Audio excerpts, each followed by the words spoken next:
Garmin and so on when I was playing a lot of golf in Canada. And the thing that I got very excited about was the legs and footwork and the feeling that you get when you're making a proper move through the golf ball. And one of the things that you realize, everything you execute in golf is executed on some sort of an arc. You're always turning around something. Even if you're making a move that feels linear, what you see is something that's moving in more of a circle.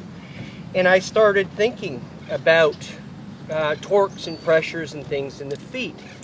And I felt, as I made a backswing, that I could feel a circle being etched in the ground with my right leg as I turned around it. I could feel a similar circle in the left leg as I moved around. So I got excited about torques that were happening in the lower body, and I thought to myself, well, how can I move forward and not spend all that?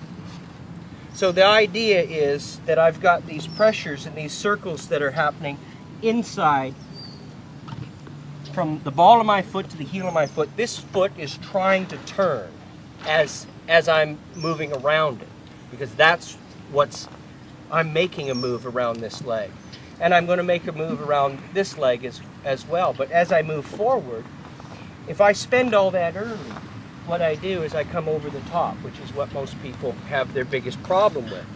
So the move really was just an idea about how I could turn around these feet and see if I could move back to the left without spending what I built on the backswing. So we know that you guys aren't allowed to use spikes anymore, right? We know. I wear the longest they have, right? 9 millimeters. I already knew that you know, I use my feet. You know, all the great players, they all use their feet with torques, right? Turned them in there and held them in there. Jackie Burke always told me, we're allowed to wear spikes at Champions Golf Club in Houston. He said, Elk, he said, when Usain Bolt wears soft spikes to win the 100-meter dash, he said that's when we'll make the rule here at Champions that you'll have to wear soft spikes. Because, so why don't you hit a few and show us? Because Mike's got a great swing, and you're probably nervous, are you? Oh, yeah. Petrified. Yeah, haven't done this in. He comes fresh out of Canada, where he wrecked his car trying to get it out of the parking lot, just because it's not possible to get out of the parking lot. we had an ice storm. Normally you ski out. Yeah. So you got it turned in, right? Yeah. What I've got is I've got 2 feet that are trying to resist going the other way. That's right. I think that if you've got any kind of torque, period. Anytime you've always got to have something to swing against, I guess, is the bottom line. I mean, the interesting thing about this, what I saw on the internet was, you'll see when Mike hits, once you hit a couple, let's get that moving first, get you swinging.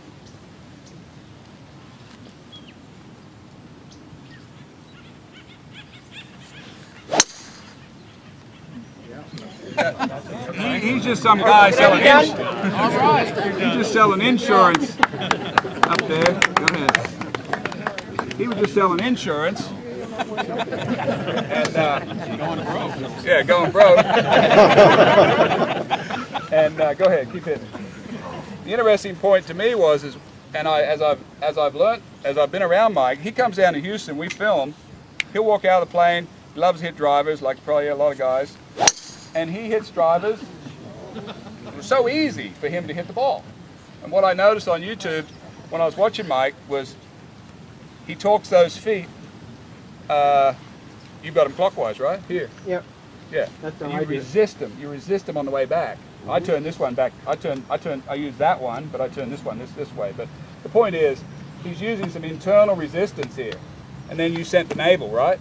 Yeah. The second part of the move. Well, how you move the left without losing all that torque is to move the middle. Yeah.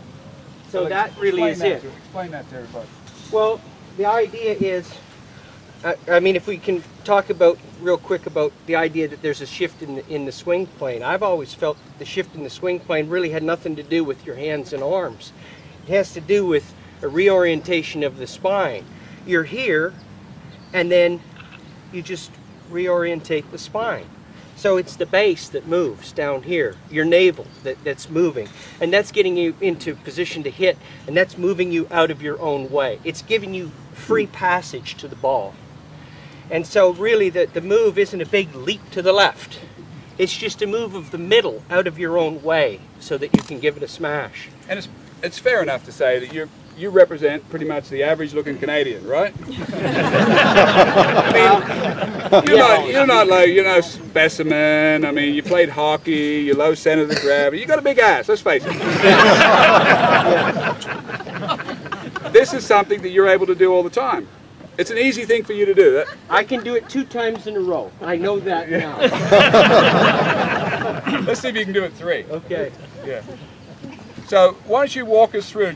I'm sure the people I know this bit, but I'm sure they're slightly confused. Why don't you just tell us what you're doing here, and what you're pushing against? Would you do that? Would that be helpful? Yes. Sure. Yeah.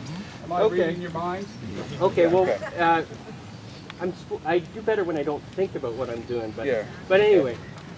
So tell us if I'm gonna go into the ball, these are the things that I'm gonna be putting into the game. Putting pressure into, yes? So I'm gonna step up to the golf ball and I'm gonna get myself what I think is the distance I need to be away from that golf ball. I'm gonna put my left foot in because this is where this is the foot that I'm gonna be leaving. This is the foot that I'm gonna be landing on. So I have to manage how I leave and how I land. And so how I land is going to dictate, and where I land is going to dictate what my ball position has to be. That's how, because I have to find the golf ball. So I'm going to get onto the golf ball. I'm going to get my distance from the golf ball. And once I'm here, it looks like I'm just sort of moving from right to left with my feet. And once I've got myself feeling that I'm in position, then I kind of hunker down and I make this feel like if I was on ice, my foot would do this. At address, my foot would do this if I was on ice. And this foot would do this if I was on ice. So both of them are going away from the target. Both of them are going like that. Away from the target. That's right. That's and right. So those... And I don't want to, I just want, they're both going away, so you're hunkered down, as you say, and you Right. feel it up in your legs and into your butt and into your back a little bit. Yeah, I feel it from here right up to here, pressure. Pressure. Pressure. Not at a 1 to 10, and 10's like too much. What are you, like a 5, a 4? Yeah, I'd be about from the feet to the knees. I'd be about a 6. Okay. So it's pretty good down there, and then it eases off a little bit. Yeah, and then I get here, and that's about it. And then when I'm standing here, I've got an awareness of that this is where I want to get to. You're gonna resist the turn. You're not trying to make a big turn. No, I'm not. He's not trying to make a big. He's trying to resist the body from wanting to go backwards. For me, he's holding it against it. For me, if I go too far, I get slack. Yeah. I go beyond where I can go, and for me, I get slack. Yeah. And so then I can't. Then I can't. Anything. It's over. The show's over. Okay, then. so let's done. run through that again. So you build both feet in, and you turn your pressures in. You got your pressures turned to these people. That's right. Back that a ways. Right. And you're going to go, but you're going to go because your intent is to make a backswing, but it's just holding you there stable. Right. So if I think about what those feet are doing, if I go right now and I did it in slow motion, so I'll do that. I'm taking this golf club back here, and I'm moving back this way, and these feet are still both That way. that way. Yeah. So that's And you're using the gut against that force. I'm using the gut against that force. All right. And giving myself... Everybody got it now? How he's doing it? Really? Now it makes sense.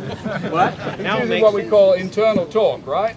I mean, we know a lot of people do this. It's just have never been explained real good, right? And that's what I saw when I saw the move, right? That's why I called him on the phone.